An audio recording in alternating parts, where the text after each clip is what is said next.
So if you recall from our 2023 trends presentation, we ended with a look ahead and focused our conversation around generative AI.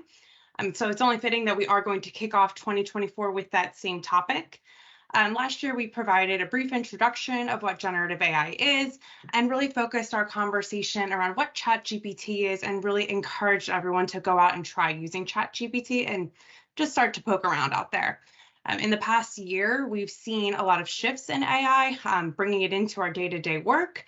We even hosted our own webinar in October of 2023 to give a brief overview of what AI is. But for today and for our 2024 trends, we are going to focus on how marketers are going to be using AI in 2024. So as you can see, marketers are on the earlier side of adoption when it comes to using AI. 70% of marketers have somewhat to very positive feelings towards AI, whereas consumers only 51% have somewhat to very positive feelings. But what's interesting to note here is that both consumers and marketers the majority of them are in that somewhat positive area, except when we look at consumers, that's 28% versus almost double, 43% for somewhat positive marketers. And then when it comes to marketers' priorities in 2024, we see generative AI round out the top 5. While we do expect this to climb year over year, there's definitely some hurdles to overcome prior to we see any sweeping changes. Currently, marketers are most comfortable using generative AI to test creative and assist in copywriting.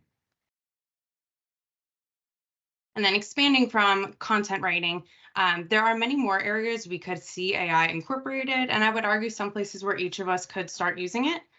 So again, we have content creation. So it's best to start this with your own ideas and your own sounding board to use as a guideline. Across the industry, we do see a high amount of email copywriting, social copywriting, and content ideation occurring.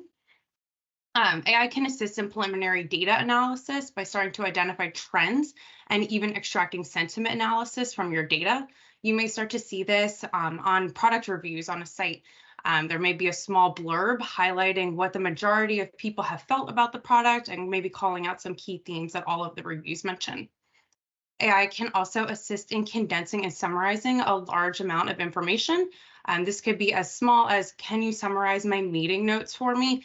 Or something as large as, can I have an executive summary of this academic paper? Similar to content creation, you can use AI to help rewrite and refine your copy. This is most helpful if you have multiple audiences that you need to tailor your copy towards. We can use AI to help classify and organize our data. One way to do this is helping identify any trends by behavior and maybe pulling out different audiences that we may not have easily found ourselves, and then using that in our marketing plans, maybe having a different plan for each new audience that we identified.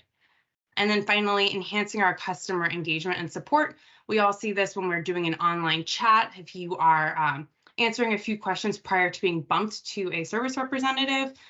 So it's really just a way for them to route the user to the right department and to really start off with a more streamlined chat with a live person. And again, as I mentioned, we have a few hurdles to jump over before AI fully taking off. So yes, AI can bring many benefits to our day-to-day work through convenience, ease of customization, and even cutting time. However, there is a high level of risk that you need to weigh and understand before you fully jump in. So first, your brand should always aim to maintain a human-first approach by ensuring you still have that personal connection. And we want to make sure we're not overly relying on artificial intelligence. This is why we say you need to go into using AI with your own idea prior to engaging, and really taking that content generated from AI and reviewing and iterating on that. Because there is definitely an uncertainty when it comes to copywritten material. As we mentioned last year, AI outputs seem very, very confident in the response. So you just need to make sure you're doing your due diligence when you are asking for images or copy, that it's not something that has been previously published. And then last, while AI can help mine your data, we always want to ensure that this is done in a privacy-safe environment, and always have full transparency about how your data is collected, stored, and used. And as we round out this section, I'm leaving you all with some few takeaways and opportunities. So first, have a plan, prioritize. where you want to focus using AI, and then build out your approach from there. Make sure you have an appointed person to really keep a pulse on the evolving AI landscape. And last, develop guidelines on how you will approach AI to ensure you maintain your brand authenticity and privacy.